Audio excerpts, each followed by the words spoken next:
In this video, we're going to focus on how we can make sure that the ticks amount here of our RSI, or our relative strength index indicator, is always 3 items, plus we're going to make sure we have a red line here for everything above 70% is like overbought and everything below 30% is underbought. So let's start to look how we can do this. So now let's continue on, and we have here our RSI index, or a relative strength index indicator, and what we want to do now is put in the lines. And I discovered the lines, if it's 30, so everything below 30 would indicate a heavily oversold, and everything above 70% here would indicate it is a highly overbought, meaning many people bought it. But of course I am not really a stock expert, so don't follow my advice here. I'm just going to make the indicator here and just explain a little bit about that. So what we're going to do now is we're going to put those two lines indicating if it's overbought or oversold. Next, what I want to do is, I notice that sometimes if I zoom in and zoom out or change my screen size, this here tend to increase the amount of ticks. So what I want to do is I want to force it, what we have here, 0 to 100. So I want to force that in, so I'm going to scroll down here into the lower Y. This is the low, or the Y lower. I'm going to just put in here only one item as a ticks, and the amount of ticks I want to have is, we're going to say count. Count would indicate how many ticks we have, and then it will be number 3. Why number 3? 1, 2, 3. Alright, so that will basically force it, unless it absolutely cannot do because of the amount of space is too limited. So that's the only thing we have here. So then that is forced, so we don't have to worry about that. Next is putting the lines in here. So how do we do this? Well, I'm going to use again the indicator plugin. I'm going to scroll up here, and let's search here. We have here, is this the indicators? Alright, so in the indicators I'm just going to grab another one here, and this line should be done as well before.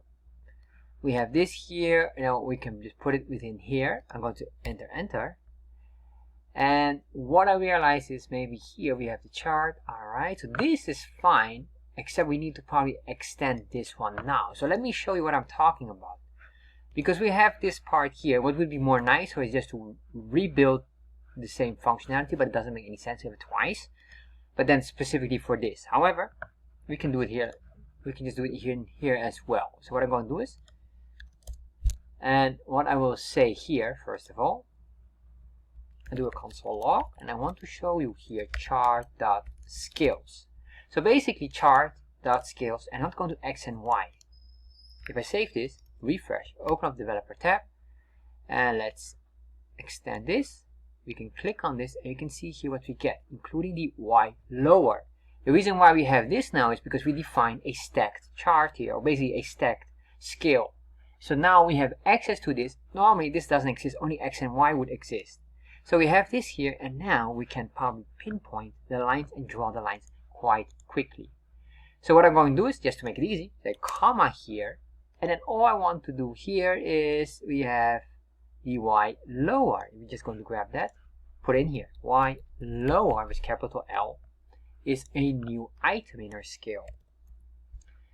So once we did that, I'm going to scroll down here, and I'm going to call this here our RSI indicator,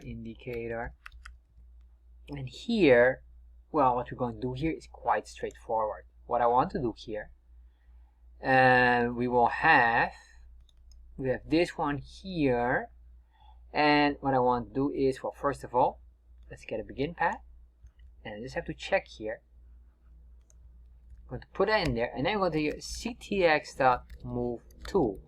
So we want to get the coordinates, and the coordinates is X and Y coordinates. In this case, the X coordinate is basically the left side here. That's very straightforward. And if we want our X coordinate, if we're going to start with the upper one here, that will be 70%. So 70 here, somewhere here. So we're going to say here X, oh well, first of all left. That's the first point. And then the Y would be here 70. So we're going to say here, we have the Y lower, and then we're going to say here dot get pixel for value, and the value is 70. Very straightforward. Then I'm going to copy this, put that in here, and this is line tool, because now I'm going to prepare the drawing of the line from this to that point here. And what I want to here, let's see, this should be the right side. Alright, then I'm going to say ctx.stroke to draw the line. We didn't indicate a color of the line, and I'm going to put in a color here. Let's say here ctx dot, and what would be maybe appropriate color? Maybe a red line. For up and down, a green line. Very simple. So for that, I'm going to grab our colors, and let's see if we have the colors here. That's the Bollinger Band. Well, let's make it easy. I just go to my website here, the chartjs3.com. You can find it in the description box, and just get the colors here.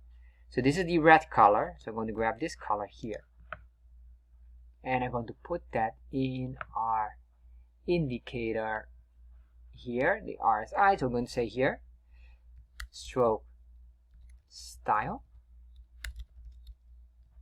and then here equals string value this, and I'll make this 1, and ctx.line width, I think it's by default already 1, but I'm just going to force it as a 1 here. That's the first one we have. If I save this, I should see here now a very desirable outcome, but I don't. Alright, interesting. So we have this here. Oh, maybe we need to move that within this point. So here stroke line 2, save, refresh. Alright, that's interesting. We don't have anything here, so I'm just going to check what's going on. Alright, so I figured out the issue. The issue is quite logical. But there's two issues in here. So first of all, what I did here was, if we look here back, we had this Bollinger Band if check equals true. So what I realized is I put it in this if statement, but while doing that, you might say, alright, we just need to click this and then we should see it. We get another error, and that is we didn't define left. So let's check what is that issue first. Or well, let's move this out. Here, we have to put it outside of the if statement. This if statement goes through this one here. So we have this one here, and we might eventually make a checkbox for this, but it will be more complicated because it's truly a built-in item in Chart.js.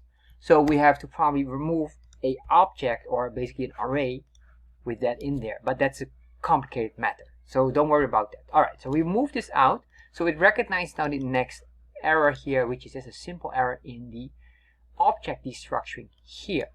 What do I need to say here? Of course, I thought I already had this done. I'm going to say here chart area. Apparently, I didn't put it for here. I'm going to say here top, bottom, and then just put in all of those items just in case. Left and right. If I save that, we should have now the desirable line. There we are.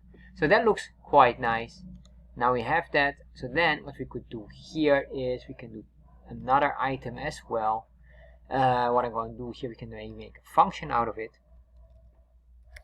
Function, I'll call the Rsi Lines.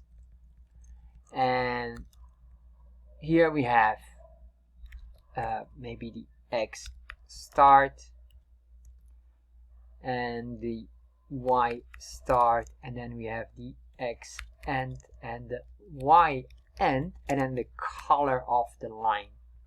So then what I'm going to do is I'm going to cut out this item here, or well, we can just leave it in there. That's fine. What we want to do then, of course, I'm going to say here this, going to paste it in twice. Alright, and then first one will be the upper line.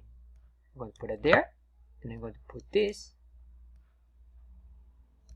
in here. Then we're going to put in the color. You can just cut this or just say your color. That's fine. Alright, we got that all. So now we have this point, put that in there, and remove that comma, of course. L start, or that's the X start, of course, that should be the right term.